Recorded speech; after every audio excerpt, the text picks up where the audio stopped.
Hey guys ഇന്ന് ഇവിടൊക്കെ പോണെന്ന് നിങ്ങൾ ആലോചിക്കണ്. ഇന്ന് നമ്മളെ കരാണ്ടിൽ വലിയ സംഭവം വന്നിട്ട് എന്താന്നല്ലേ ഇങ്ങോട്ട് പോരി ഞാൻ പറഞ്ഞുതരാം. അതെ ഗൈസ്, അങ്ങനെ നമ്മുടെ കരാണ്ടിൽ വന്നിട്ടാണ് ചായ്വാല. ഇന്നാണ് നമ്മളെ ചായ്വാലന്റെ ഇനാഗ്രേഷൻ. അങ്ങനെ ഇനാഗ്രേഷൻ ചെയ്യാൻ പോകുന്നത് നമ്മളെ അൻഫാലിക്കയാണ് കേട്ടോ. അൻഫാലിക്ക ഇങ്ങോട്ട് എത്തിയിട്ടുണ്ട്. അങ്ങനെ ഇനാഗ്രേഷനും കാര്യങ്ങളൊക്കെ കഴിഞ്ഞിട്ട് അൻഫാലിക്കാന്റെ കുറച്ച് വാക്കുകളായിട്ട് കേട്ടോളൂ കേട്ടോ.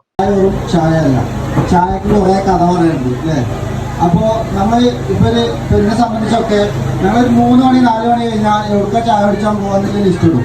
എന്നിട്ടിങ്ങനെ നോക്കുന്ന അങ്ങോട്ട് പോവാ അല്ലെങ്കിൽ ഇങ്ങോട്ട് പോവാ.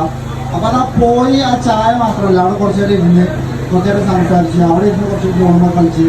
അപ്പൊ അതിന് നമുക്ക് ഏറ്റവും അനുയോജ്യമായ ഒരു സ്ഥലത്ത് തന്നെയാണ് ചായവാല എത്തിയിട്ടുള്ളത്.